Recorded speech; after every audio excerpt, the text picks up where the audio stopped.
एक जंगल में कलुआ नाम का एक कौवा किसान रहता था। कलुआ कौवा बहुत ही लालची किसान था। खेती करके जितना भी अनाज वो अपने खेत पर उगाता था उन्हें बहुत महंगे दामों पर बेचा करता था। अनाज तैयार हो गए हैं, इन्हें रख देता हूँ, कुछ महीनों बाद मंडी जाकर बेचूंगा। कुछ महीनों बाद कलुआ कौवा मंडी जाता है। ग्राहक उसके पास अनाज की बोरियां खरीदने आने लगते हैं। जो दाम मैंने कह दिया उससे 1 रुपया कम नहीं लूंगा। लेना हो तो लो वरना जाओ। अरे भाई कुछ तो दाम कम करो। हाँ, इतने पैसे तो पूरे बाजार में कोई नहीं लेता है भाई। हाँ तो जाओ किसी और से ले लो। हाँ, मैं तो इतने ही दाम पर बेचूंगा। हाँ तुम्हें पता है इस वक्त बाजार में ये अनाज किसी के पास नहीं, इसीलिए मनमाने दाम लगा रहे हो। वो सब मैं नहीं जानता, दाम बता रहा हूँ, उसमें लेना हो तो लो वरना जाओ। बाजार में किसी और के पास अनाज न होने की वजह से सभी ग्राहक कलुआ कौवे को मुंह मांगी कीमत देकर अनाज खरीद रहे थे। शाम के वक्त कलुआ कौवा घर आता है। हे भगवान, आज बहुत थक गया। ग्राहक से बहस करके तो दिमाग ही खराब हो जाता है। तभी अंदर से कलुआ की पत्नी टुनटुनी चिड़िया आती है। आ गई जी, पक्षियों को चूना लगाकर। हाँ टुनटुनी, आज तो खूब कमाई हुई है। क्यों जी, आप जानबूझकर अनाज छुपा कर रखते हो? जब बाजार में अनाज खत्म हो जाता है तब लेकर जाते हो, है ना? और महंगे दामों पर बेचते हो कि आपको जरा भी बुरा नहीं लगता? अरे टुनटुनी, इसमें बुरा लगना कैसा, इसमें ही तो मजा है। जितना दाम बोलूं ग्राहक उतना देने के लिए तैयार रहता है। सच में ऐसी कमाई से तो मैं बहुत खुश हूँ। नहीं जी, ये सही नहीं है। आपको ऐसा नहीं करना चाहिए। ईमानदारी से पैसे कमाइए और सही दाम पर अनाज बेचिए। सोचिए, आपको देखकर हमारे बच्चे क्या सीखेंगे? अरे तुम चुप करो, दिन भर अनाज बेचकर थक गया हूँ। और तुम अब ज्ञान दे रही हो? जाओ यहाँ से और मेरे लिए कुछ खाने को लेकर आओ। हाँ हाँ ठीक है, मैं जा रही हूँ, मगर मैं तो यही कहूँगी, ऐसे पक्षियों को ठगना बंद कीजिए। टुनटुनी अंदर चली जाती है। है भगवान, ये कैसी बीवी दे दी है तूने? पति का साथ देने के बदले ये तो मुझे ही ज्ञान देती है भाई। इसका कुछ नहीं हो सकता, मूर्ख कहीं की। कलुआ कौवे के पड़ोस में एक बुढ़िया कबूतरी रहती थी। वो बुढ़िया कबूतरी अकेले ही सारा काम करती थी। खेत पर बीज लगाती थी, कई महीनों तक फसल की देखभाल करती थी और जब अनाज उग जाता था तब उसे बाजार ले जाकर बेचा भी करती थी। उसका बेटा उसे छोड़कर शहर चला गया था। एक दिन कलुआ कौवे की नजर उस बुढ़िया पर पड़ती है। वो अनाज की बोरियां तैयार कर रही थी। चलो जरा इनके पास चलते हैं। कलुआ कौवा बुढ़िया के पास आता है। प्रणाम दादी जी, कैसे हैं? ठीक हूँ बेटा। इतनी उम्र हो गई है और आप अब भी अकेले इतना काम कर रही हैं? क्या करूँ बेटा, जब तक भगवान शरीर चलाएगा तब तक तो काम करना ही पड़ेगा, वरना इस बुढ़िया को कौन खिलाएगा। अब आपका बेटा कभी आपसे मिलने नहीं आता? उसे कहाँ फुर्सत है जो वो मेरे पास आए।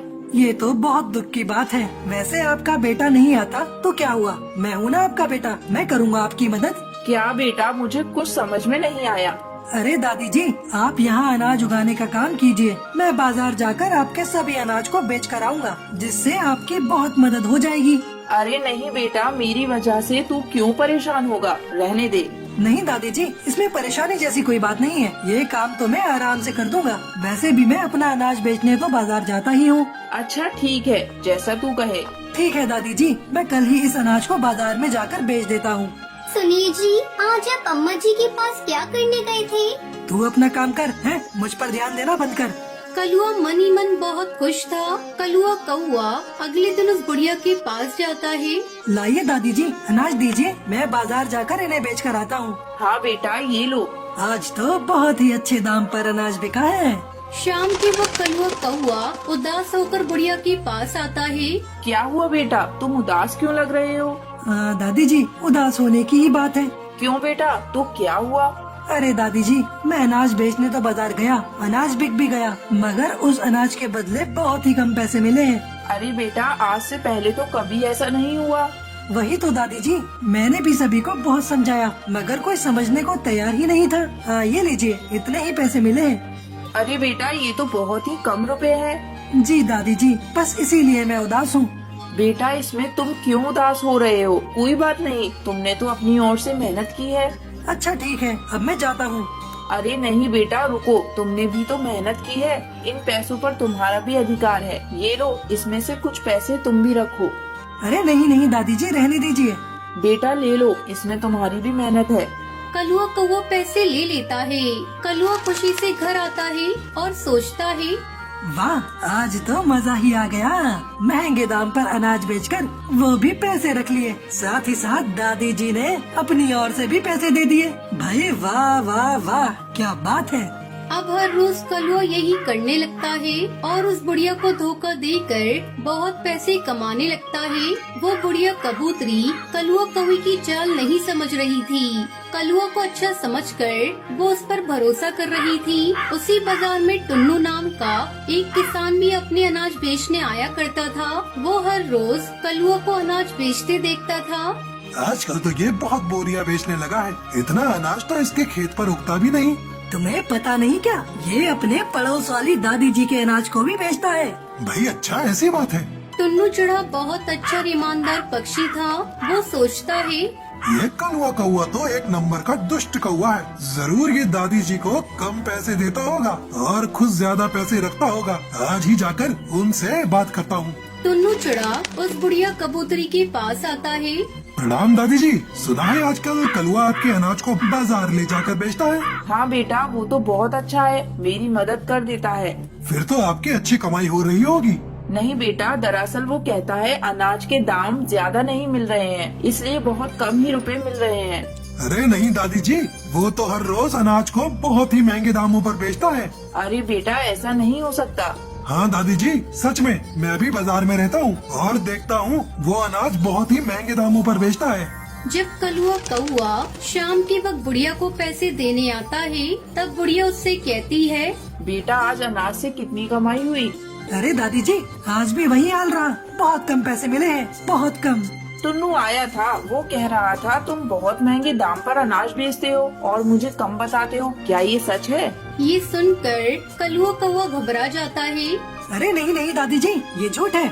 अगर ये झूठ है फिर तुम इतना घबरा क्यों रहे हो बेटा? मुझे तुमसे ये उम्मीद नहीं थी। मैंने तुम्हें अपना बेटा समझकर ये काम तुम्हें दिया था और तुमने मुझसे ही धोखा किया, वो भी इन चंद पैसों के लिए। देखना, एक दिन आएगा जब तुम्हारे पास लाखों करोड़ों रुपए होंगे, मगर वो रुपए तुम्हारे किसी काम नहीं आएंगे। अब चले जाओ यहाँ से। इस टुन्नू के बच्चे को तो मैं छोड़ूंगा नहीं। मेरा अच्छा खासा काम बिगाड़ दिया। मैं कितने आराम से पैसे कमा रहा था। तभी अचानक एक दिन कलुआ कौवा बीमार पड़ जाता है। अरे टुनटुनी, एक अच्छे डॉक्टर को बुलाओ भाई, जल्दी से जल्दी मुझे ठीक होना है। टुनटुनी डॉक्टर को बुलाती है, मगर वो कलुआ का इलाज नहीं कर पाता है। अरे मेरे पास पैसे की कमी नहीं है टुनटुनी, तुम बड़े से बड़े डॉक्टर को बुलाओ, मैं पैसे दे दूंगा, जाओ। बड़े से बड़े डॉक्टर को बुलाया जाता है, मगर कोई भी कलुआ का इलाज नहीं कर पाता है। अरे टुनटुनी, मेरे पास बहुत पैसे हैं, तुम मुझे शहर लेकर चलो, मैं वहाँ जाकर अपना इलाज करवाऊंगा। शहर में कलुआ का इलाज करवाया जाता है, मगर वहाँ भी वो ठीक नहीं हो पाता है। कलुआ कौवा वापस गांव आ जाता है और इसी तरह बीमार पड़ा रहता है। हे भगवान, मुझे ठीक कर दीजिए। मेरे पास इतने पैसे हैं, मगर एक भी डॉक्टर मेरा इलाज नहीं कर पा रहा है। हे भगवान, कोई रास्ता दिखाइए। कई महीनों तक कलुआ बीमार पड़ा रहता है। वो अंदर से बिल्कुल टूट गया था। तभी कलुआ को दादी जी की बात याद आती है।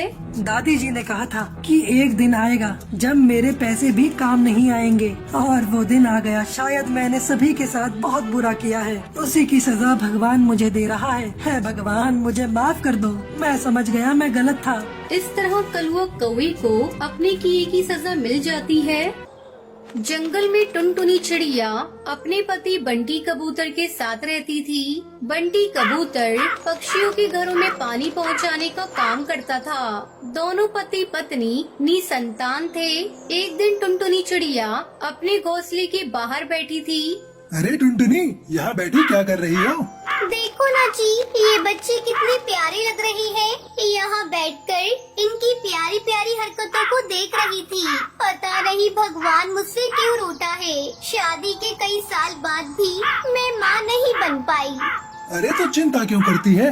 देखना एक न एक दिन तेरी भी सोनी गोद भर जाएगी। बस ऊपर वाले पर तो भरोसा रख। इतना कहकर बंटी कबूतर वहाँ से चला जाता है। इस तरह उनके दिन कट रहे थे। एक दिन बंटी कबूतर पानी लेकर एक पक्षी के घर जाता है। काकी, ओ हरी काकी, पानी लेकर आया हूँ। हरी काकी पानी लेकर अंदर रखने चली जाती है। अंकल आप कहाँ रहते हो? आपका भी घर मेरे घर की तरह बड़ा है। अरे नहीं बिटिया, हम गरीब हैं, हमारा तो टूटा फूटा घोंसला है। तभी हरी काकी वहाँ आ जाती है। टूनी, कितनी बार तुमसे कहा है कि अनजान लोगों से बात नहीं करते। ये पक्षी इसी तरह बच्चों से मेल जोल बढ़ाकर उन्हें चुरा लेते हैं। ये आप कैसी बातें कर रही हैं काकी? मैं आपको बच्चा चोर दिखाई दे रहा हूँ? वो सब मैं नहीं जानती, तुम अब जाओ यहाँ से। हरी काकी की ऐसी बातें सुनकर बंटी कबूतर बहुत दुखी हो गया था। वो दुखी मन से घर लौटा। क्या हो गया जी? रोज तो आप हंसते हुए घर आते हैं, आज आप इतने दुखी क्यों दिखाई दे रहे हैं? किसी ने आपको कुछ कहा है क्या? बंटी कबूतर टुनटुनी चिड़िया को हरी काकी की कही हुई बातों को बताता है। ये सब मेरे ही कारण हुआ है। मैंने आपको पिता बनने का सुख नहीं दिया। अगर आज मैं माँ बन गई होती तो आपको इस तरह सुनना नहीं पड़ता। कुछ दिन यूं ही गुजर गए। एक दिन टुनटुनी को उल्टियाँ होने लगी। बंटी कबूतर तुरंत टुनटुनी को लेकर डॉक्टर के पास जाता है। टुनटुनी चिड़िया, तुम माँ बनने वाली हो। डॉक्टर, आप सच कह रही हैं? मैं माँ बनने वाली हूँ? हाँ टुनटुनी, मैं सच कह रही हूँ। बंटी, अब तुम इसे लेकर घर जाओ और इसका ध्यान रखो। दोनों पति पत्नी खुशी खुशी घर लौट आते हैं। एक सप्ताह बाद टुनटुनी 12 अंडे देती है। एक साथ इतने अंडे देखकर टुनटुनी चिड़िया चौंक जाती है। अरे सुनते हो जी? कहाँ हो? जल्दी यहाँ आओ। मैं 12 बच्चों की माँ बनने वाली हूँ। भगवान ने एक ही बार में मेरी खाली झोली 12 बच्चों से भर दी। बंटी कबूतर भी एक साथ 12 अंडे देखकर खुश हो जाता है। फिर दोनों पति पत्नी मिलकर अंडों की देखभाल करते हैं और एक दिन अंडों से बच्चे बाहर निकल आए। इस तरह टुनटुनी चिड़िया का पूरा घर बच्चों से भर गया। बाहर तेज बारिश हो रही थी। इधर आइए जी, ये बच्चे बहुत शरारती हैं। इन्हें संभालने में मेरी मदद करिए, कहीं बारिश में भीग न जाएं। बाहर बहुत तेज बारिश हो रही है, अगर ये भीग गए तो बीमार पड़ जाएंगे। दोनों पति पत्नी बच्चों को संभालने लगते हैं। अचानक टुनटुनी चिड़िया का घोंसला हिलने लगता है। टुनटुनी चिड़िया जल्दी कर, हमें सभी बच्चों को लेकर सुरक्षित जगह पे जाना होगा। हाँ जी, आप ठीक कह रहे हैं। ये घोंसला कब टूट जाए पता नहीं। बंटी कबूतर टुनटुनी चिड़िया और बच्चों को अपने पानी ले जाने वाले ठेले पर बिठाकर सुरक्षित जगह पर ले जाने लगता है। जंगल में बाढ़ का पानी तेजी से बढ़ रहा था। अचानक बंटी के हाथ से ठेला छूट जाता है और वो पानी में बहने लगता है। टुनटुनी, बच्चों का ख्याल रखना। इधर टुनटुनी और उसके बच्चे भी पानी में बहे जा रहे थे। तभी बचाव दल वाले उन्हें देखते हैं और बचा लेते हैं। डर के मारे टुनटुनी चिड़िया बेहोश हो गई। टुनटुनी उठो, आंखें खोलो, ये देखो बच्चे तुम्हारा इंतजार कर रहे हैं। अपने पति की आवाज सुनकर टुनटुनी आंखें खोल देती है और सभी को सुरक्षित पाकर खुश हो जाती है। फिर सभी खुशी खुशी रहने लगते हैं। तो ये थी आज की कहानी। आज का सवाल ये है, टुनटुनी कितने अंडे देती है? अगर आपको पता है तो आप हमें कमेंट करके जरूर बताएं। वीडियो अच्छी लगी हो तो इस वीडियो को लाइक और शेयर करना ना भूलें। तीज का त्योहार बस आने ही वाला था। हिमालय की सभी मादा पक्षी जोर शोर से तीज की तैयारियों में जुटी हुई थी। उसी जंगल में एक टुनटुनी नाम की चिड़िया रहा करती थी, जो घर घर जाकर चूड़ी बेचा करती थी। टुनटुनी चिड़िया ने सोचा, अरे 2 दिन बाद तो तीज का त्योहार है। मैंने तो अभी तक अपने लिए कोई सामान भी नहीं खरीदा है। आज बाजार जाकर अपने लिए कुछ श्रृंगार का सामान ले आती हूँ। ऐसा सोचकर वो कालू कौवे की एक बड़ी सी दुकान में अपने लिए सामान लेने जाती है। वहाँ पर सुंदर सुंदर चूड़ियाँ देखकर वो उनका दाम पूछने लगती है। टुनटुनी चिड़िया खुश होकर कहती है, अरे वाह कालू जी, आपके पास तो बहुत सुंदर सुंदर सामान है। ये कड़े कितने के हैं? 50 रुपए के दो। अरे कालू भाई साहब, मेरा भी चूड़ियों का ही काम है। आप तो दुगने से भी ज्यादा रुपए ले रहे हैं। ये तो सरासर लूट है। अरे तेरी हिम्मत भी कैसी हुई अपनी 2 कौड़ी की चूड़ियों की तुलना मेरी दुकान के सामान से करने की। अरे कहाँ तेरे ठेले पर बिकने वाला सस्ता सामान और कहाँ मेरी एयर कंडीशन शॉप में रखी हुई महंगी चूड़ियाँ। लेना है तो ले, नहीं तो जा यहाँ से। मैं कोई तुलना नहीं कर रही। आप मुझसे इस तरह क्यों बात कर रहे हैं? अरे तो और कैसे बात करूं? ठेले पर चूड़ी बेचने वाली अब मुझे दुकानदारी सिखाएगी क्या? अगर तुझे ज्यादा ही पता है ना चूड़ियों के दामों का तो जाकर तू भी दुकान खोल ले। मैं अभी देखता हूँ कौन तुझ भिखारन के पास सस्ती चूड़ियाँ लेने आता है। कालू कौवे के व्यवहार से टुनटुनी को बहुत दुख पहुंचता है और वो उदास मन से अपने घर आ जाती है। अगले दिन टुनटुनी चिड़िया अपना ठेला लेकर काम पर निकल जाती है। चूड़ी ले लो चूड़ी, सुंदर रंग बिरंगी चूड़ियाँ ले लो। टुनटुनी चिड़िया अपना चूड़ियों का ठेला लेकर जा ही रही होती है कि उसकी नजर चूड़ी और श्रृंगार के सामान से सजे हुए बाजार पर पड़ती है। क्यों न मैं भी तीज के मौके पर जंगल में अपनी चूड़ियों की दुकान लगा लूं। क्या पता त्योहार के मौके पर मेरी किस्मत ही बदल जाए। ऐसा सोचकर टुनटुनी चिड़िया बाजार में ही अपनी चूड़ियों की कच्ची दुकान लगा लेती है।